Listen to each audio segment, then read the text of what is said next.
तो आज हम लोग फिजिकल केमिस्ट्री का एक चैप्टर जिसका नाम है फोटो केमिस्ट्री। आज उसको हम लोग शुरू करने जा रहे हैं। ये फोटो केमिस्ट्री जो है, आप बहुत सारे ऐसे कंसेप्ट इसमें हैं जहाँ पे आप पीछे की चीज़ें आपको मिलेंगे, जैसे बेयर्स लॉ हो गया, या आपका क्या कहते हैं आइंस्टीन का इक्वेशन हो गया, जैसे E equal to S C जो एन एच म्यू है, जहाँ आप डी ब्लॉक एलिमेंट में पढ़े थे। तो इन सब चीज़ों के बारे में यहाँ हम सीखेंगे। ठीक है, अगर आप हमारे चैनल पर नए हैं तो आप हमारे चैनल को सब्सक्राइब जरूर कर लीजिएगा और आप नोटिफिकेशन को ऑन कर लीजिएगा, ताकि आगे चलकर हम जितने भी वीडियो अपलोड करते जाएंगे आपको मिलता जाएगा। ठीक है, इसमें आपको थर्ड ईयर का, सेकेंड ईयर का, फर्स्ट ईयर का, बॉटनी, जूलॉजी, केमिस्ट्री, सबके पूरे एक चैप्टर बाई चैप्टर और पॉइंट एक एक पार्ट वाइज पार्ट आपको मिल जाएगा। जहाँ पर आपको सबसे बड़ी चीज़ ये है कि यूट्यूब के स्ट्रीम में पहली बार होगा जहाँ पर आपको पूरा नोट्स मिलेगा। बाइजत हम एक एक लाइन लिखवाएंगे, आपको थोड़ा सा भी ये एहसास नहीं होगा कि आप ऑनलाइन पढ़ रहे हैं, आपको लगेगा कि आप क्लास में बैठे हैं। तो इसीलिए आप कॉपी लेके बैठिए। ठीक है, हम एक एक चीज आपको लिखवाते चलेंगे, यहाँ तक कि न्यूमेरिकल भी कराना होगा तो हम क्वेश्चन आपको न्यूमेरिकल बोर्ड पर देंगे। जब आप न्यूमेरिकल हम देंगे तो वहां पर आप क्या करिएगा, वीडियो को पॉज करिएगा, अपने से बनाइएगा, फिर उसके बाद हम खुद बनाएंगे तो आप उसको मैच कराइएगा। ठीक है, आप अपने दोस्तों को भी शेयर करिएगा ताकि आप अधिक से अधिक लोगों को ये हमारी बातें पहुंच सके, ताकि वो बच्चे जो कि पैसा जिनके पास दिक्कत होती है, जो क्लासेस नहीं कर पाते हैं, उन लोगों को काफ़ी इससे बेनिफिट हो सके। खासकर केमिस्ट्री, फिजिकल केमिस्ट्री एक डिफिकल्ट केमिस्ट्री में आती है, तो हम कोशिश करेंगे कि एक एक टॉपिक, एक एक चीज़ को अच्छे तरीके से कवर कर सके। ठीक है, आइए हम शुरुआत करते हैं। सबसे बड़ा चीज़ है कि फोटो केमिस्ट्री क्या है। कहते हैं कि सबसे बड़ा चीज़, देखो यहाँ पर भी हम पूरी कहानी जो होगा वो कहने के लिए ये पीछे के चैप्टर से ही अटैच्ड है। आप जैसे इनऑर्गेनिक केमिस्ट्री में पढ़ते हो डी ब्लॉक, वहां पर भी एब्जॉर्प्शन स्पेक्ट्रम पढ़ना है। आपने सेकेंड ईयर में इलेक्ट्रोमैग्नेटिक स्पेक्ट्रम पढ़ा होगा, वहां की कुछ कंसेप्ट उठाकर यहाँ पे डाल दी गई है। आप जब इनऑर्गेनिक पढ़ रहे होगे तो वहां पर आपको आप क्या कहते हैं, डी ब्लॉक में सबसे जो आपको इनऑर्गेनिक का पहला चैप्टर है बीबीटी के बारे में पढ़ने के लिए, वो हो गया, या इलेक्ट्रॉनिक स्पेक्ट्रा हो गया। ये सारे चैप्टर जो है एक दूसरे से इंटरकनेक्टेड चैप्टर है। ठीक है, कहा कि यहाँ पर हम लोग फोटो केमिस्ट्री होता क्या है कि केमिस्ट्री का वह ब्रांच है जहां पर हम लाइट के एब्जॉर्प्शन के बारे में सीखते हैं कि कोई लाइट एब्जॉर्ब हो रहा है तो कितना उसका वेवलेंथ होगा, क्या उसकी फ्रीक्वेंसी होगी, वेवलेंथ और फ्रीक्वेंसी से क्या कॉम्प्लेक्स पर असर पड़ेगा। आपको भी पता है कि जब हम वहां पर सीखते हैं, हम लोग इलेक्ट्रोमैग्नेटिक स्पेक्ट्रम, वहां पर हम लोग एक लाइन सीधा बोलते हैं जिसको हम लोग कहते हैं सिलेक्शन रूल। पता नहीं आपको अगर पढ़े हैं कि नहीं पढ़े हैं। अगर आप नहीं पढ़े होंगे, अगर आपको केमिस्ट्री से आगे चलकर अच्छी चीज़ें पढ़नी है, आपको पीजी करना हो या केमिस्ट्री से आपको मतलब पीजी करना हो या पीएचडी करना हो, तो आपको इसकी बेसिक चीज़ें जरूर सीखिए। ध्यान रखिएगा, कभी भी आप पढ़ाई पास होने के लिए मत पढ़ना। पढ़ाई हमेशा नॉलेज के लिए की जाती है कि हमें पास बेसिक कंसेप्ट क्लियर हो। ठीक है, तो वहां पर आप जब देखेंगे तो वहां हम इलेक्ट्रोमैग्नेटिक स्पेक्ट्रम में एक टॉपिक है सिलेक्शन रूल। उसमें सिलेक्शन रूल में कहता ही क्या है कि कोई भी कॉम्प्लेक्स का जो स्पिन क्वांटम नंबर होता है, यह हमेशा फॉरबिडन के रूप में काम करता है। ठीक है, तो इस तरह से कोई भी कॉम्प्लेक्स का जो इलेक्ट्रॉन जो होता है वो ट्रांसफर होता है, तो जाहिर सी बात है कि इलेक्ट्रॉन ट्रांसफर होता है तो कॉम्प्लेक्स का कलर में भी चेंजिंग आता है। तो इलेक्ट्रॉनों की इधर उधर जाने से बहुत सारी नेचर जो होते हैं वो एटम के चेंज हो जाते हैं। तो उसी तरह से यहां पर भी होता है कि कुछ ऐसे कॉम्प्लेक्स होते हैं जो लाइट की प्रेजेंस में अपना काम करते हैं। ठीक है, अगर मान लो जो सनलाइट की बात आती है, हम लोग पढ़ते हैं ना कि यूवी रे, इंफ्रारेड, अल्फा क्या कहते हैं, जो हमारे पास इंफ्रारेड जो होता है या एक्स रे होता है, गामा रे होता है, सबका वेवलेंथ और फ्रीक्वेंसी अलग अलग होते हैं। आपको भी पता है कि वेवलेंथ जो होता है वो फ्रीक्वेंसी के इनवर्सली प्रोपोर्शनल होता है। ठीक है, तो ऐसे कहानी में जब हमारे पास तो कहता है कि केमिस्ट्री का वह ब्रांच जहां पर लाइट के एब्जॉर्प्शन के बारे में स्टडी करते हैं और उससे क्या इफेक्ट होता है, इस पर हम लोग जहां स्टडी करते हैं वो कहलाता है फोटोकेमिकल। ठीक है, अब देखो कुछ ऐसे केमिकल रिएक्शन होते हैं जहां पे क्या होता है कि लाइट तो एब्जॉर्ब होता है, लाइट तो मिलता है, लेकिन वो केमिकल रिएक्शन में पार्टिसिपेट मतलब कि नए प्रोडक्ट नहीं बना पाता है। और कुछ ऐसे होते हैं जो लाइट होने के बाद केमिकल प्रोडक्शन करते हैं। तो ध्यान रखेंगे, फोटोकेमिकल केमिस्ट्री जो होता है वो दो भागों में डिवाइड होता है। एक होता है फिजिकल फोटोकेमिस्ट्री, जहां पे लाइट तो होता है पर केमिकल रिएक्शन से नया प्रोडक्ट नहीं बनता है। और कहा कि जिसमें लाइट होता है और नया प्रोडक्ट बनता है उसे कहते हैं हम लोग क्या, केमिकल फोटोकेमिस्ट्री। ध्यान रखेंगे। ठीक है, हम एक काम करते हैं, बारी बारी से एक दूसरे से लिखते चलते हैं, फिर आपको अच्छे से समझ में आएगा। पहले हेड डालो फोटोकेमिकल केमिस्ट्री, या पहले हेड डालो फोटोकेमिस्ट्री, लिखो the branch of chemistry in which deal study about of, the branch of chemistry in which deal study about of the process involving emission or absorption of radiation, emission and absorption of radiation, emission and absorption of radiation। प्रकाशन के लिखो there are two types of reaction occurs in photochemistry,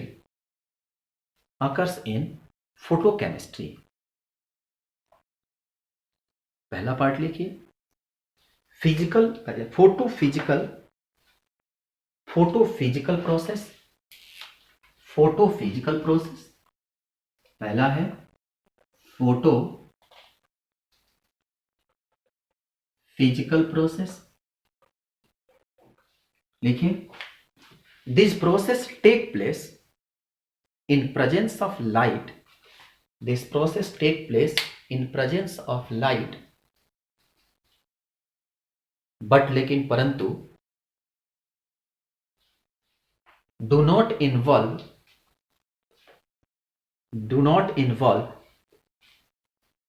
any chemical reaction,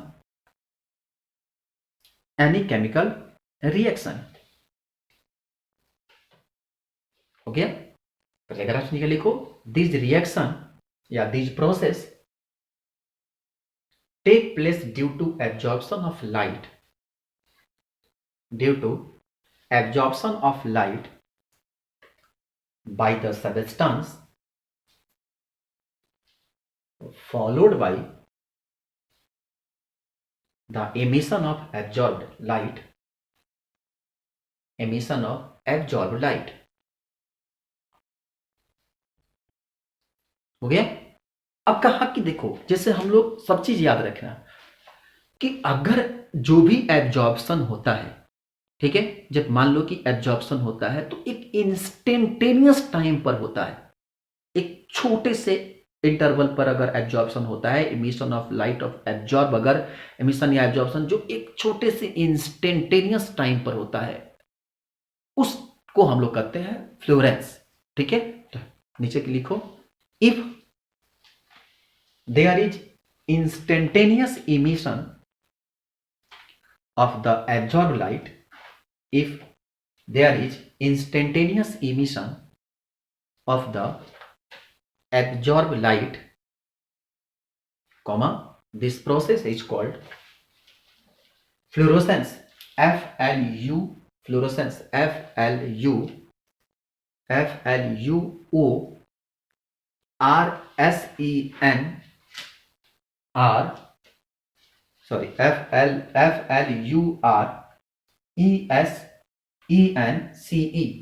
fluorescence, हो गया। चलो नीचे लिखो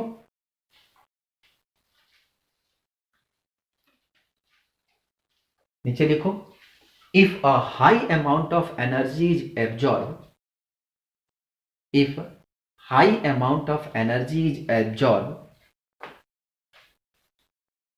comma, the electron may leave the atom completely, the electron may leave the atoms completely. Such process is called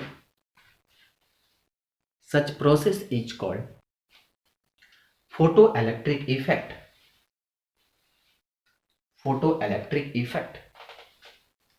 तो आपने पढ़ा है कि जब कोई भी एटम अपने ग्राउंड स्टेट में होता है तो वह जब उसको एनर्जी देते हैं तो वो कूद के क्या करता है, अपने एक्साइटेड स्टेट में चला जाता है, ठीक है। तो कहा जब एनर्जी मिला, वह एनर्जी कहां से मिलता है, एक पैकेट के रूप में मिलता है। तो उसी तरह से जब फोटोन मिलता है तो फोटोन भी क्या होता है, एक एनर्जी के रूप में आता है ना, पढ़ेंगे आगे चलकर हम लोग, जिसको हम लोग आइंस्टीन इक्वेशन के नाम से E equal to H C पढ़ते हैं, एच एम सी स्क्वायर, यहाँ फोटोन के रूप में पढ़ते हैं E equal to H C upon lambda.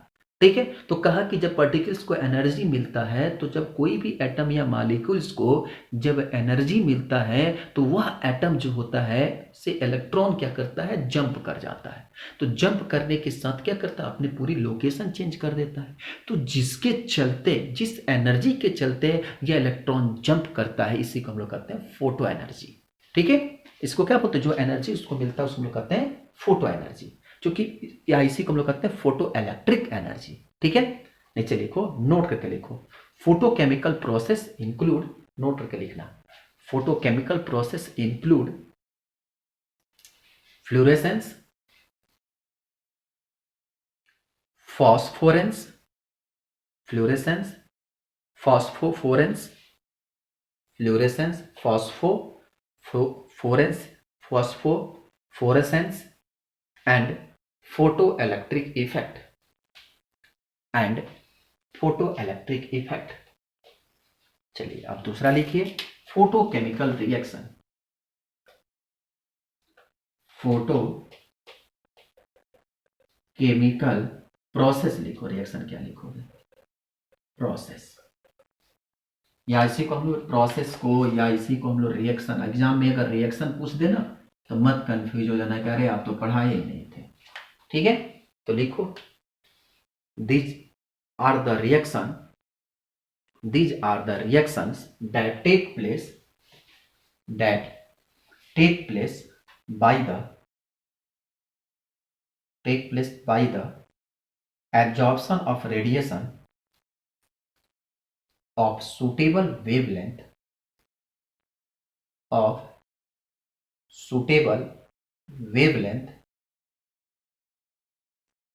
In such process, the absorbed light energy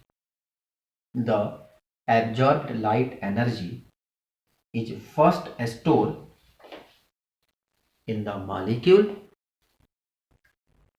and then it further used to bring amount of reaction, about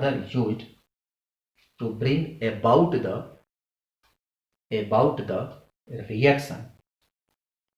example में लिख लो, फोटोकेमिक example लिखो, example में सबसे पहला लिखो, reaction between hydrogen and chlorine. आप इस reaction को बड़े अच्छे तरीके से पढ़े होंगे कि हाइड्रोजन गैस जब क्लोरीन गैस के साथ मिलता है, सनलाइट के प्रेजेंस में, HMU के प्रेजेंस में जब एनर्जी मिलता है तो क्या बनता है, 2 मोल HCl बनता है। ये रिएक्शन आप बड़े अच्छे तरीके से पढ़े हुए हैं। ठीक है, पहले बना लो।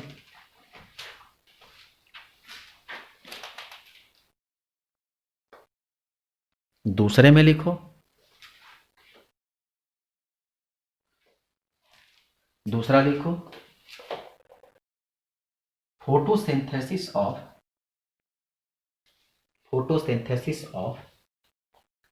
carbohydrate in plants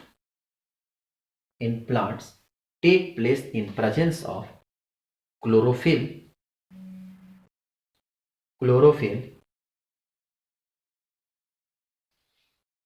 the green coloring matter present in the leaves।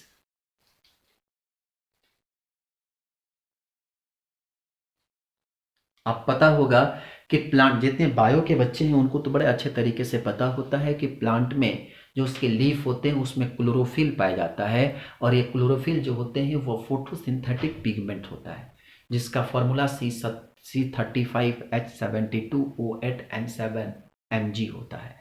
ठीक है, तो ये आपका chlorophyll A, chlorophyll B, chlorophyll C, chlorophyll E और क्लोरोफिल जो हमारे पास साइनोबैक्टीरिया, मतलब जो हमारे पास ब्लू ग्रीन एल्गी जो होते हैं। ठीक है, तो एक अलग अलग तरह के क्लोरोफिल पाए जाते हैं। ठीक। तो कहा कि ये क्लोरोफिल जो होते हैं ये फोटोसिंथेटिक पिगमेंट होते हैं और ये जो होता है सनलाइट के प्रेजेंस में अपना खाना बनाते हैं। ठीक। तो कहा कि खासकर जब ये रिएक्शन आपको बताएं कि जनरली रिएक्शन जो होता है वो सनलाइट के प्रेजेंस में होता है। यही वजह होता है कि पौधे जो होते हैं वो दिन में ऑक्सीजन छोड़ते हैं और रात में जो होते हैं वो कार्बन डाइऑक्साइड छोड़ते हैं। यही वजह कहा जाता है कि कभी भी पेड़ के नीचे रात को नहीं सोना चाहिए, क्योंकि पौधे जो होते हैं दिन भर तो आपको ऑक्सीजन छोड़ेंगे पर रात में उनकी फोटोसिंथेसिस के दौरान, रात में फोटोसिंथेसिस होता नहीं है, तो इसीलिए वो रात को वो भी क्या करते हैं, ऑक्सीजन यूज करते हैं अपने रेस्पिरेशन में। तो CO2 छोड़ेंगे वो भी। हम लोग तो 24 घंटा CO2 छोड़ते हैं, लेकिन प्लांट जो होता है वो दिन में ऑक्सीजन छोड़ता है और रात को CO2 छोड़ता है। ठीक है। तो कहते हैं आप पढ़े होंगे कि जो CO2 होता है, जो एटमॉस्फेयर में हम लोग छोड़ते हैं CO2 को, वो छोड़ता हम प्लांट क्या करता है, लेता है और साथ में क्या लेता है, H2O, जो एटमॉस्फेयर उसके जड़ से जो पानी मिलता है कुछ एटमॉस्फेयर का, तो ये जड़ का जो पानी, खासकर ये जड़ की जो पानी मिलती है, तो ये क्या करता है, सनलाइट की प्रेजेंस बनाता है C6H12O6 और 6O2। यहाँ पर ये 6 होता है और ये 6 होता है। ठीक है। अब जरा गौर से समझो, यहाँ पे क्या होता है कि ये रिएक्शन जो होती है वो सनलाइट के प्रेजेंस में होती है। अगर ये सनलाइट नहीं मिलेगा तो ये रिएक्शन जो होंगे वह नहीं होंगे। ध्यान रखेंगे, ये सिर्फ इसे को लाइट रिएक्शन के नाम से जानते हैं। लाइट रिएक्शन में क्या होता है कि जो ये ग्लूकोज के मॉलिक्यूल्स के साथ में ऑक्सीजन बनता है, ये बायो के बच्चे इसको लाइट रिएक्शन के नाम से जानते हैं। और डार्क रिएक्शन में क्या होता है कि ये ग्लूकोज के मॉलिक्यूल्स ऑक्सीजन के साथ मिलकर क्या बनाता है, CO2 और H2O बनाता है। जो CO2 क्या करता है, वो रिलीज करता है, वो डार्क रिएक्शन होता है, जो कि सनलाइट के प्रेजेंस में नहीं होता है। अगर इसको सनलाइट नहीं देंगे तो ये रिएक्शन जो होता है कभी नहीं करेगा, या यही जो है अगर इसको लाइट नहीं देंगे तो रिएक्शन जो होगा वो कभी नहीं करेगा। ठीक है। तो ये सब हमारे पास क्लोरोफिल पिगमेंट होते हैं यहाँ पे। तो ये दो तरह के रिएक्शन आपको होते हैं, एक जो रिएक्शन हाइड्रोजन क्लोरीन का और दूसरा जो होता है वह क्लोरोफिल और इसका। ठीक है। अब जरा समझो, इसके बाद कहते हैं कि जो भी हमारे पास रेडिएशन मिलता है, ठीक, अब एक काम करो, जो भी हमारे पास रेडिएशन मिला ये दो भाग में डिवाइड किया। अब एक काम करो, कॉपी को दो भाग में बांटो और दोनों में डिफरेंस लिख लो, क्योंकि कई बार दोनों में डिफरेंस पूछा गया है। तो लिखिए, एक तरफ लिखिए। अब एक काम करते हैं, तो फोटोकेमिकल रिएक्शन और एक रिएक्शन आप तो सुन लो कहते हैं थर्मोकेमिकल रिएक्शन। डिफरेंस लिख लेते हैं। लिखो थर्मोकेमिकल रिएक्शन एक तरफ लिखो, या और दूसरी तरफ लिखो फोटोकेमिकल रिएक्शन। हेडिंग डाल लो difference between thermochemical reaction and photochemical reaction. Difference between thermochemical reaction and photochemical reaction. ठीक है। कॉपी को दो भाग में बांटिए। एक तरफ लिखिए थर्मोकेमिकल रिएक्शन, इधर लिखिए थर्मोकेमिकल रिएक्शन, और दूसरे तरफ लिखो फोटो केमिकल रिएक्शन। ठीक है। चलो थर्मोकेमिकल में लिखो, the reaction involve absorption of heat. These reactions involve absorption of heat। उसमें लिखो these reaction involve absorption or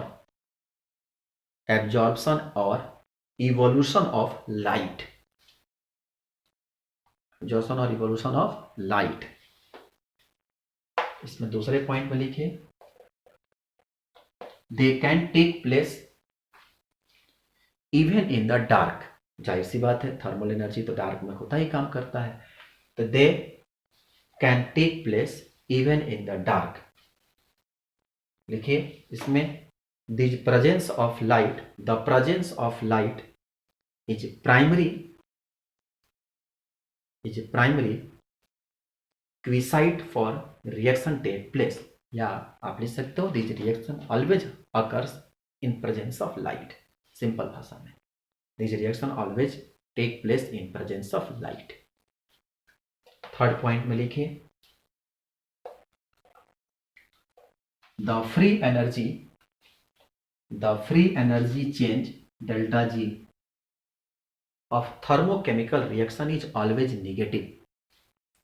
The free energy change delta G of a thermochemical reaction is always negative.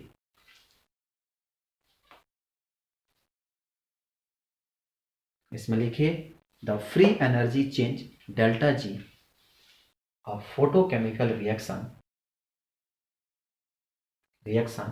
May not be negative. कभी होता ही नहीं है क्योंकि energy काफी हमेशा positive. May not be negative.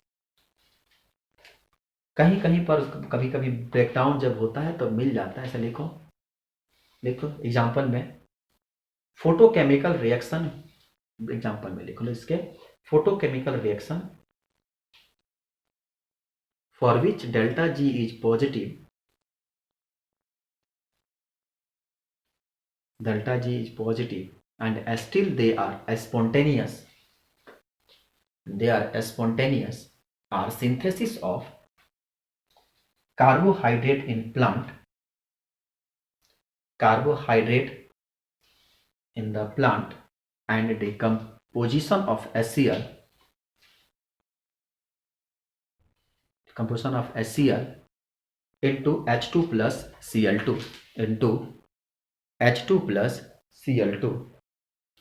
ठीक है. नेक्स्ट पॉइंट में लिखिए चौथे पॉइंट में temperature has significant effect on. Temperature has significant effect on the rate of thermochemical reaction. Rate of thermochemical reaction.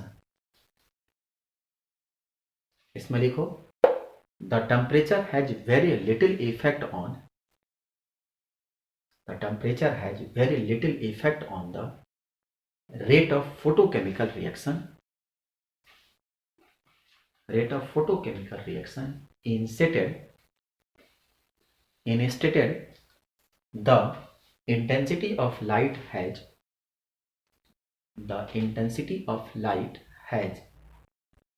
marked effect on the rate of photochemical reactions. Photochemical reaction हो गया. तो ये है इनके बीच में डिफरेंस. अब देखो अब आ रहा है इंपॉर्टेंट टर्म बहुत, क्योंकि देखो हम जो फॉर्मूला डिराइव करने जा रहे हैं एक एक करके बहुत इंपॉर्टेंट कंसेप्ट है, तो ध्यान रखेंगे और एक एक करके अच्छे से समझिएगा. ठीक है. हेडिंग डालिए Lambert law of transmission of light. अगला हेडिंग है LAMBERT प्रोस्टॉफिस S. Lambert law. ठीक है. Of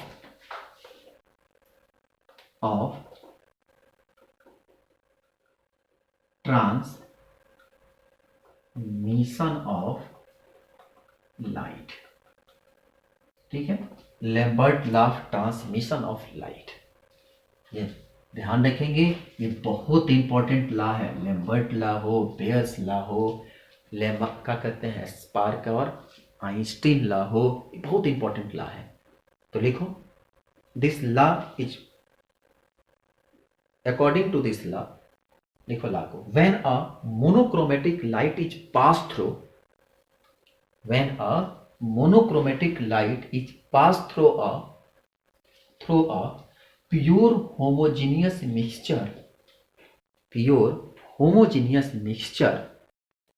homogeneous medium, not mixture, homogeneous medium, the decrease, underline कर लेना इस लाइन को, the decrease in the intensity of light, the decrease in the intensity of light, the thickness of light with the thickness of absorbing medium, thickness of absorbing medium at any point x is proportional to the intensity of the light, the intensity of the incident light. कहा कि अगर, ध्यान रखेंगे, अगर कोई भी हमारे पास monochromatic light है, ठीक है, मोनोक्रोमेटिक लाइट को जब हम किसी होमोजीनियस मीडियम से पास कराते हैं तो जाहिर सी बात है कि जब लाइट एंट्री करेगी तो एंट्री करने के बाद मीडियम का कुछ अपना क्या होगा, कंसंट्रेशन होगा। अभी कंसंट्रेशन के बारे में इन्होंने नहीं बताया था, लेकिन जो मीडियम होगा उसमें कुछ चौड़ाई होगी, जो भी कंटेनर रखेंगे तो उसकी अपनी चौड़ाई होगी, तो उसे हम लोग कहते हैं थिकनेस, ठीक है। तो जो हमारे पास अगर लाइट को हम अगर पास कराते हैं, अगर हमारे पास एक कंटेनर है और इस कंटेनर में अगर इसमें हम होमोजीनियस मिक्सचर रखते हैं, होमोजीनियस मीडियम है हमारे पास,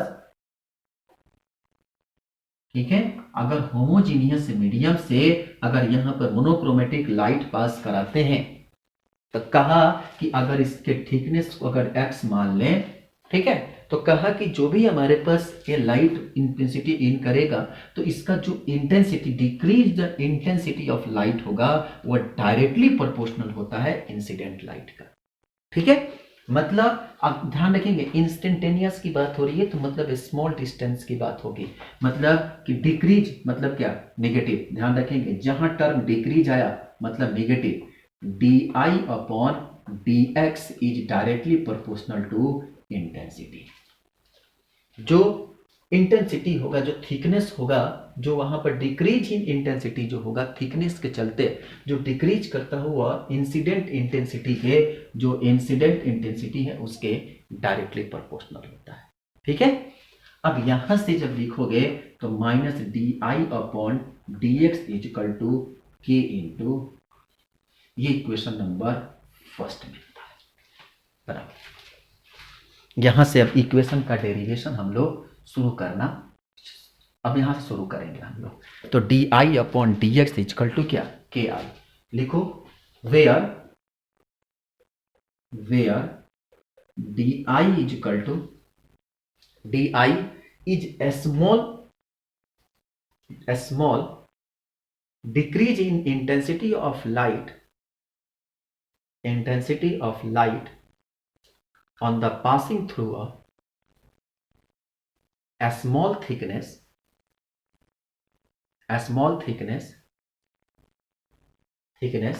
dx हो गया। अब लिखो I क्या है, I is the intensity of incident light just before entering the thickness, just before, ये thickness है, just before entering the thickness। अब हम लोग क्या करते हैं, छोटा डिस्टेंस लेते हैं हम लोग, मान ले कि यहां पर है dx thickness dx and last में k। देखो k is the constant of proportionality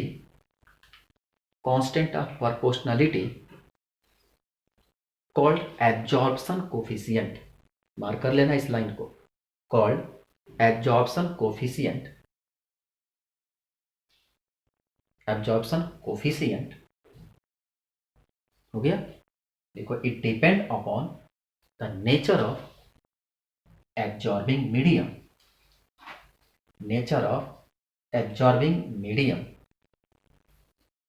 हो गया।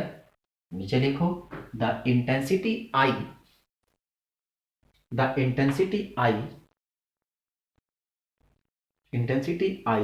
एट एनी पॉइंट x, ये ध्यान रखें x के किसी छोटे डिस्टेंस पर x, at any point x at a distance of dx या डिस्टेंस ऑफ स्मॉल x, आप इसको स्मॉल x के डिस्टेंस को हम पार्टिकुलर पॉइंट को dx ले लेते हैं, x start from the start of the medium, x from the start of the medium can be found in the term of original intensity I naught,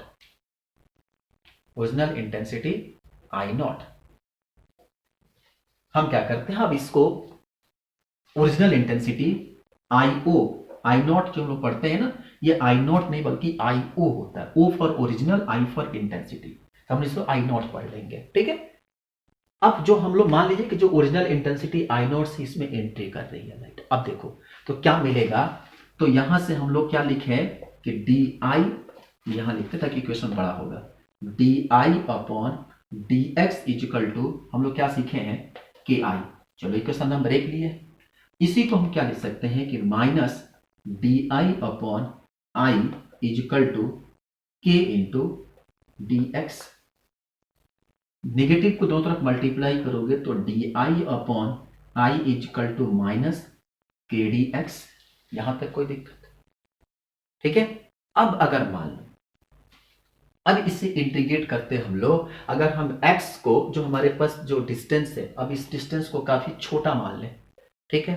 तो मान लो कि जो शुरुआत, कोई भी डिस्टेंस शुरुआत होता है 0 से शुरू होता है और x डिस्टेंस तक जाएगा। तो अगर हम डिस्टेंस x को कहां से ले लें, 0 से लेकर x तक, और जो इंटेंसिटी हम लोग पढ़ रहे हैं वो कहां से लेकर I से I नॉट तक, ठीक है।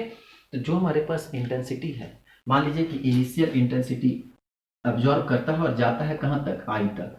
तो हम लोग क्या करते हैं कि यदि x को कहां से कहां तक, x इजिकल टू 0 से लेकर x तक, और जो इंटेंसिटी हम लोग पढ़े I को कहां से, I नॉट से लेकर I तक।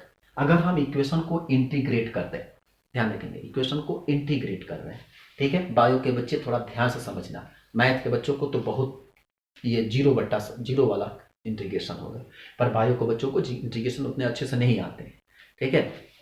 तो यहां से तो क्या लिखोगे, D I upon I, integrate करना है कहां से कहां तक, आई की वैल्यू कहां से कहां तक लेना है, आई नॉट से लेकर आई तक, और इससे कहां तक ले जाना है, माइनस के डी एक्स, 0 से लेकर x तक, ठीक है।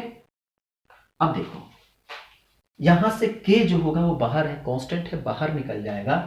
तो हम इसको यहां से मिटाते हैं, थोड़ा सा बड़ा इक्वेशन होगा। तो ये क्या मिलेगा, 1 अपॉन आई का इंटीग्रेशन होता है log, ठीक है, ln होता है जो e बेस पर काम करता है, ठीक है।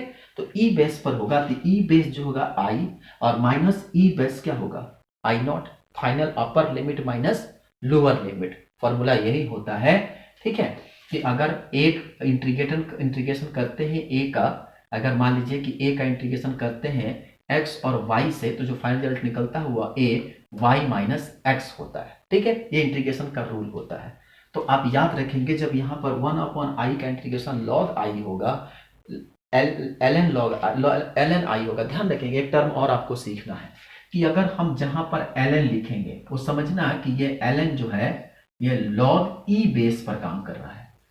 हम किताबों में खासकर आप बुक में देखेंगे तो इसमें दिखता है, जहां ln लिखा है इसका मतलब है कि वो log e बेस पर काम कर रहा है, ठीक है।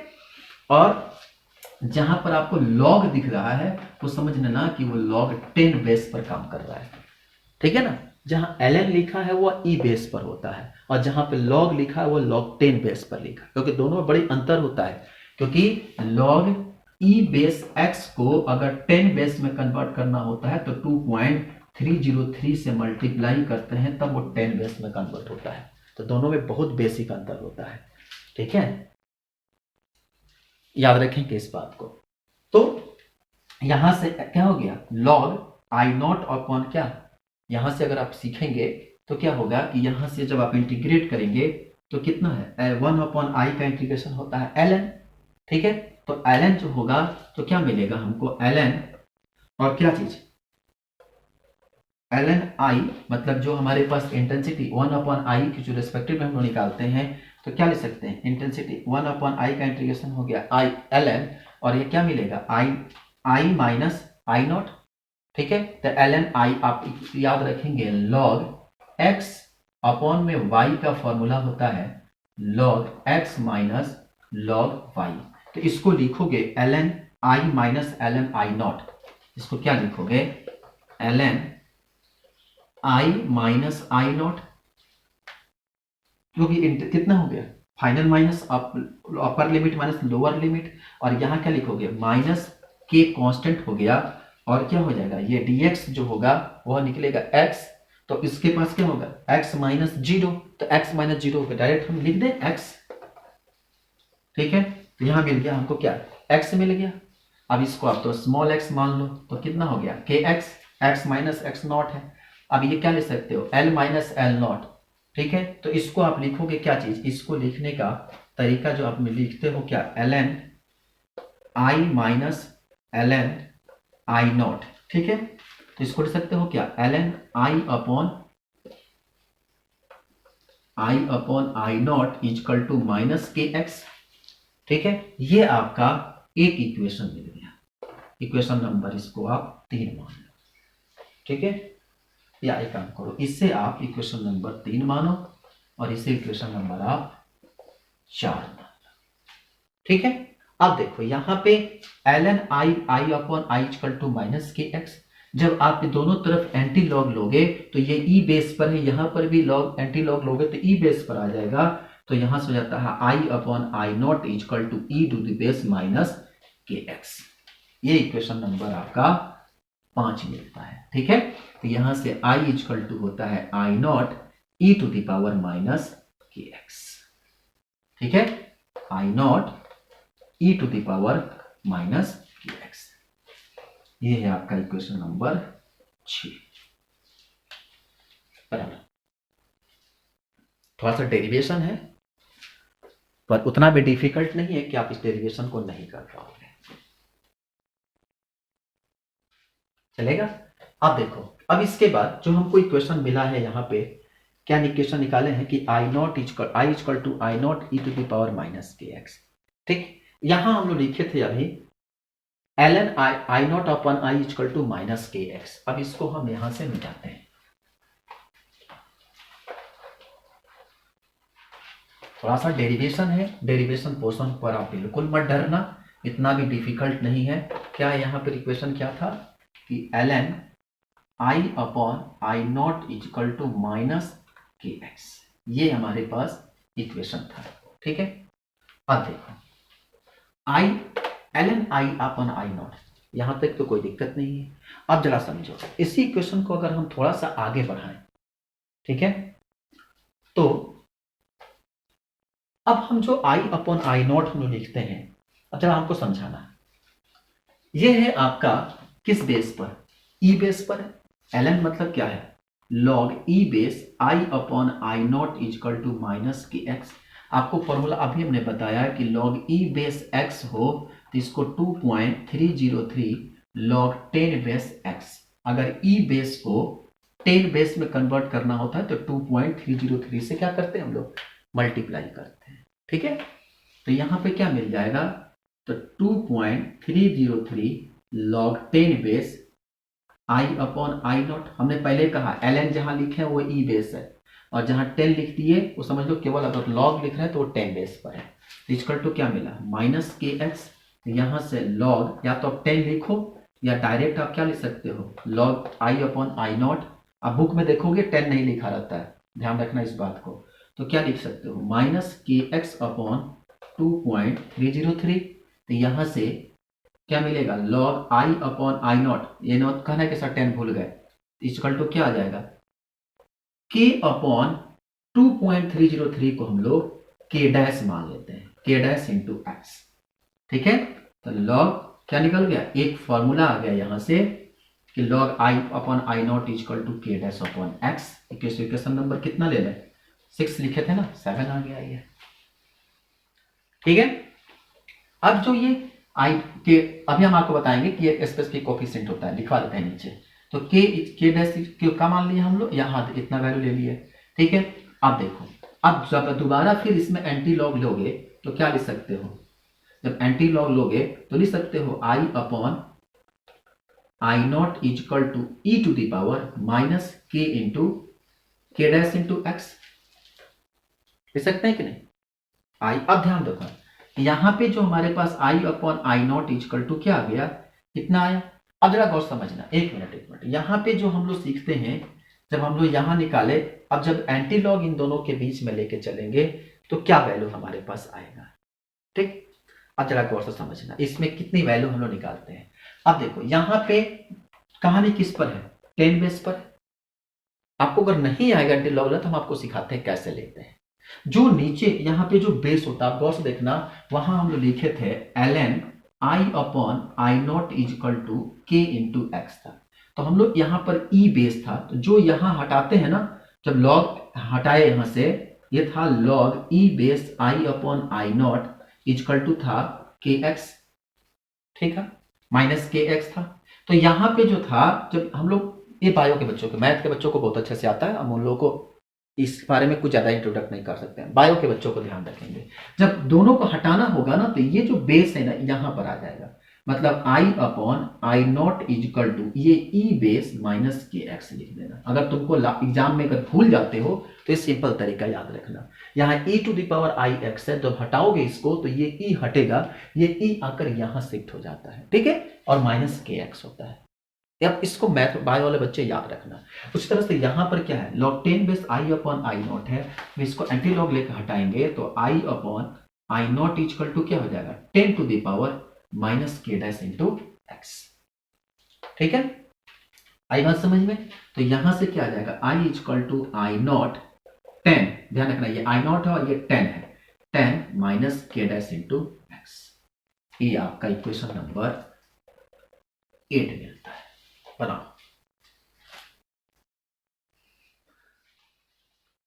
ठीक है।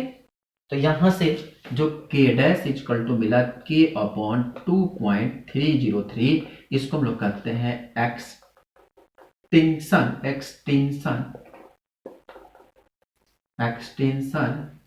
कोफिशिएंट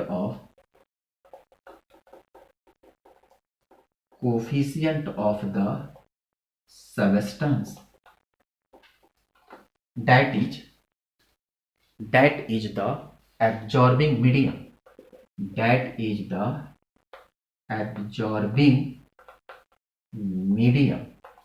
ठीक है।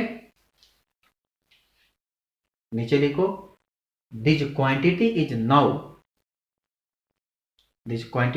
now called absorption coefficient। इसी को हम लोग कहते हैं absorption coefficient या एडजॉर्बिटिविटी। ध्यान रखना, एब्जॉर्प्शन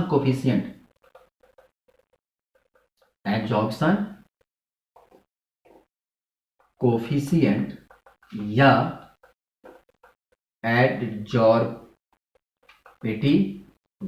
एडजॉर्बिटिविटी है, ध्यान रखिएगा, ठीक है,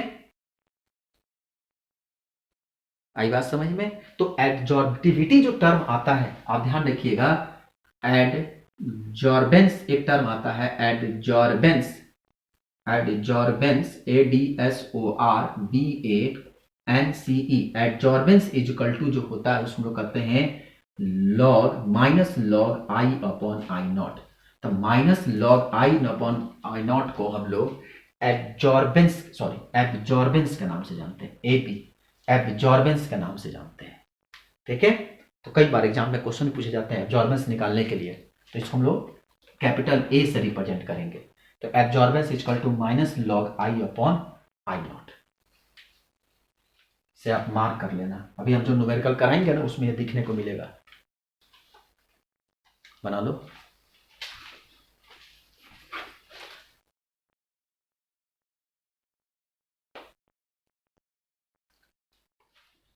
हो गया, नीचे लिखो, the physical significance of the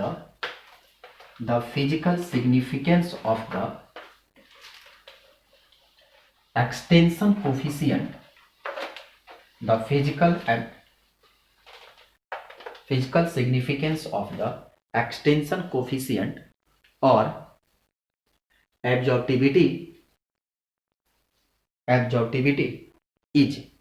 तो हमने अभी एक इक्वेशन पढ़ा था कि log i upon I not क्या था, log i upon I not is equal to क्या था, log i upon I not is equal to था minus K dash into X, ठीक है। इसी को हम लिख सकते हैं K dash is equal to 1 upon X log I upon I not. जब माइनस को मल्टीप्लाई करेंगे तो क्या हो जाएगा, इसको प्लस करना होगा, तो ये क्या होगा, ये जो आई अपन आई नॉट वो चेंज हो जाएगा, तो K dash equal to 1/x log I not upon कितना आई। ये किस बेस पर है ध्यान रखेंगे, सारा का सारा 10 बेस पर, हम नहीं लिख रहे हैं इसका मतलब वो 10 बेस पर है। ठीक, अब जरा समझना, इसे इक्वेशन नंबर कितना मान ले हम, 9 मान लेते हैं, 8 बना लिए थे ना, 9वां इक्वेशन। ठीक, अब जरा कौन सा समझना है यहाँ पे, अगर हम मान लो कि लॉग जो हमारे पास आई नॉट अपॉन आई है, ठीक है, गौर समझना, अगर लॉग 10 आई नॉट अपॉन आई है, अगर आपको पता है ना, एक चीज आपको पता होगा कि लॉग 10 बेस 10 की वैल्यू 1 होती है। ठीक, मतलब अगर आई नॉट अपॉन आई को हम 10 मान लें तो इसकी पूरी वैल्यू कितनी आ जाएगी, 1 आ सकती है। फिर समझना, आई नॉट अपॉन आई को अगर हम 10 मान लें, इफ यदि हम इतना मान लें तो क्या ले सकते हैं, लॉग कैसे 10, अगर आई नॉट अपॉन आई को हम अगर 10 मान लेंगे तो कितने बराबर, 1 के बराबर नहीं आ जाएगा, तो हम क्या लिख सकते हैं, अगर log I not upon I को हम 10 मान लें तो क्या वैल्यू आएगा, if I not upon I is equal to 10 then क्या आएगा, K dash is equal to 1 upon X log 10 base 10, और इसकी वैल्यू कितनी आती है 1, तो K dash is equal to 1 upon X मिलेगा। इसे इक्वेशन नंबर 10 मान लो। ठीक है, अब जरा समझिए, I equal to I not equal to कितना आ गया, 10 आ गया, तो यहां से क्या लिख सकते हैं, I not equal to 10 into I, या I equal to I not upon 10। ठीक है, तो जो हमारे पास इंटेंसिटी है, हम कह सकते हैं कि जो भी हमारे पास इंटेंसिटी कोफिशिएंट है वो कितना 10 गुना ज्यादा है। तो आप एक काम करो, आप इक्वेशन नंबर इसको आप 10 मान लो और इसको 11 मानो, नीचे लिखो द एक्सटेंशन कोफिशिएंट और absorptivity is reciprocal, the extension coefficient और एब्जॉर्टिविटी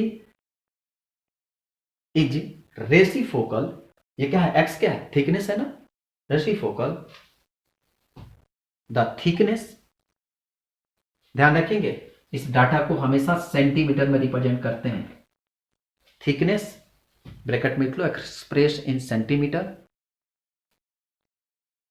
at which the intensity of light fall to 1/10 of its original value, कहा कि जिस वैल्यू से एंट्री करता है लाइट, जो इंसिडेंट वैल्यू होगा उसका, उसकी जो इंटेंसिटी होती है, वह जो जिस वैल्यू से वह एंट्री करता है, एंट्री करने के बाद उसकी वैल्यू जो होती है वो क्या करती है, एंट्री करने के बाद इनिशियल वैल्यू से 110 कम हो जाती है, मतलब 10 गुना कम हो जाती है। मैंने कह सकते हैं कि फाइनल इनिशियल इंटेंसिटी जो होती है वो फाइनल इंटेंसिटी से 10 गुना ज्यादा होती है। ठीक है, तो 110 of the original value, clear, original value से 1/10 जो होती है वो कम हो जाती है, लिख लिए। चलो, तो इतना हो गया हमारी। अब अगला हम पढ़ेंगे, उसका नाम होगा बेयर्स लॉ। अभी हम जो सेकंड पार्ट बनाएंगे वो बेयर्स लॉ है, और बेयर्स लॉ में भी हम इक्वेशन को सॉल्व करेंगे। ठीक है, आप फिर से बोलेंगे कि अगर आपको अच्छा लगेगा तो आप नीचे हमारे कमेंट बॉक्स में जरूर बताइएगा कि आपको कैसा लगा। हम उम्मीद करते हैं कि जितने लोग भी देखेंगे हमारे कमेंट बॉक्स में जरूर लिखेंगे हम आपसे, क्योंकि आपकी कमेंट बॉक्स का रिप्लाई ही हमें मनोबल देता है, हमें और अधिक से अच्छे काम करने का मौका देता है। ठीक है, आप उसे जरूर लिखिएगा और जरूर बताइएगा कि आपको कैसा लगा, और अपने दोस्तों को शेयर करना बिल्कुल मत भूलिएगा। अभी हम आपको सेकंड पार्ट बना देते हैं, कि बैक टू बैक आपको फर्स्ट और सेकंड पार्ट मिल जाएगा। Thank you so much.